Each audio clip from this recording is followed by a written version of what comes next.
Hola, soy Mara Biogeo y voy a hablaros de la evolución del paisaje granítico, de su origen y de los cambios que se producen a lo largo de los millones de años.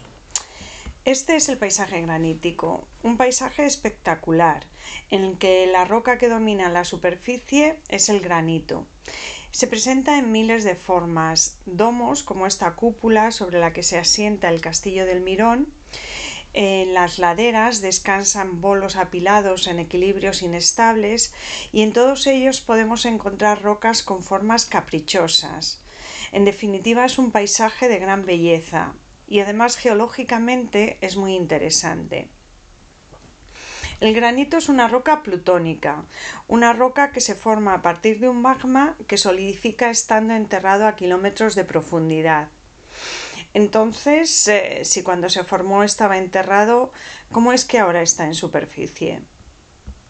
La respuesta a esta y a casi todas las preguntas que te puedan surgir en geología las da la tectónica de placas. Esta teoría nos dice que la superficie de la Tierra está dividida en placas. En el vídeo se muestran los límites de estas placas marcados con una línea anaranjada y vemos cómo ellas se encajan unas con otras, como si fueran las piezas de un puzzle. Las placas están en continuo movimiento. Nosotros no somos conscientes de ello porque se mueven a velocidades de unos centímetros al año. Pero estas velocidades, mantenidas durante millones de años, pueden hacer que colisionen continentes y que, como se muestra en las imágenes, aparezcan océanos. Por último, la tectónica de placas nos explica la causa de este movimiento. Vemos una imagen de lo que ocurre en el interior de la Tierra. La esfera central roja es el núcleo. Encima está el manto terrestre y encima las placas litosféricas. El calor del interior de la Tierra hace que en el manto se generen corrientes de materiales. En la imagen vemos una corriente ascendente que al llegar a la litosfera se divide en corrientes que circulan en sentidos opuestos. Estas corrientes arrastran a las dos placas litosféricas que tienen encima y hacen que se separen. En otros lugares, como este otro, pasa al revés. La corriente del manto acerca la placa de la izquierda a la placa de la derecha. En definitiva, el calor del interior de la Tierra es el que hace que las placas se alejen o se acerquen. Y pasamos a hablar de cómo se forma el paisaje granítico, pero antes un inciso. Normalmente, cuando los procesos se explican, se hace en general, sin referirse a lo que ocurre en un lugar concreto.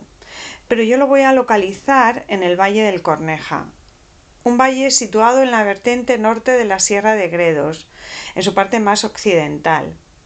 Lo hago así porque creo que con un ejemplo concreto la explicación puede quedar más clara, y porque en el Valle del Corneja está mi pueblo, Santa María del Berrocal, el que se ve al fondo de la fotografía. Pues bien, empezamos con la explicación. Hace 400 millones de años la Tierra era un lugar bastante distinto al que es actualmente. Como se aprecia en la imagen de la izquierda, los continentes no tenían ni la misma forma ni ocupaban la misma posición que ocupan hoy en día. Lo que ahora es la península ibérica estaba sumergida, formaba parte de un océano no muy profundo, en el que se acababan acumulando sedimentos en el fondo. La península siguió así durante millones de años, con lo que sedimentos acumulados llegaron a tener espesores de kilómetros y se transformaron en rocas sedimentarias. En esta animación se representan los acontecimientos que se sucedieron entre hace 400 y 300 millones de años. Como dijimos, hace 400 millones, la península formaba parte de un océano, situado entre dos masas continentales que se acercaban. Al acercarse, fueron comprimiendo los materiales que había en el océano, donde estaba el germen de la península ibérica. Estos materiales se comprimieron y plegaron. Las partes altas de los pliegues pudieron llegar a quedar por encima del nivel del mar y formar islas. Los continentes siguieron acercándose hasta terminar por colisionar. Los materiales que darían lugar a la península quedaron atrapados en medio de ambos, formando un orógeno, parte de una gran cordillera, del Orógeno Varisco. Vamos a ver representado el mismo proceso de una manera distinta. Los geólogos utilizan modelos de este tipo, unos contenedores en el que ponen capas con materiales de distintos colores y resistencias, para averiguar cómo reaccionan ante determinados esfuerzos. En el vídeo se muestra uno de estos modelos, en el que los dos continentes tienen una parte superior con materiales amarillentos y el océano, situado en medio, está cubierto por sedimentos en colores azul verdosos. Cuando se pone en funcionamiento el simulador, se genera una presión que comprime la zona. Como consecuencia, los continentes se acercan. Los sedimentos acumulados en el océano se pliegan, se elevan y al final terminan formando parte de la cordillera que nace en la zona de la colisión de continentes. Pues ahí, en las cumbres de esa cordillera, es donde estaría la península ibérica hace unos 300 millones de años. Esta cordillera sería similar a los actuales Himalayas, quizá de mayor altitud, y este sería el aspecto que tendría la zona que hoy es el Valle del Corneja. Simultáneamente se estaban sucediendo acontecimientos importantes en el interior de la cordillera. En el corazón de la montaña se formaban grandes bolsas de magma, que son bolsas de materiales rocosos fundidos. Las rocas del interior de la cordillera se fundieron por un aumento de temperatura, y este aumento era la consecuencia del acercamiento de las placas. Pues bien, en las imágenes vemos la cordillera en perfil. La parte más superficial están los materiales plegados, los materiales sedimentados en el antiguo océano. Debajo el granito, en gris, un granito solidificado en fases anteriores, y más abajo, en rojo, el magma. Vemos cómo llega un aporte de magma, tiende a elevar la cordillera, el magma al estar más cerca de la superficie se enfría, solidifica y forma el granito. Ya tenemos que ha aparecido el granito que hoy cubre el Valle del Corneja, pero no está en superficie, está a kilómetros de profundidad. Tenemos que ir entonces con los sucesos que acontecieron para que el granito quedara en superficie.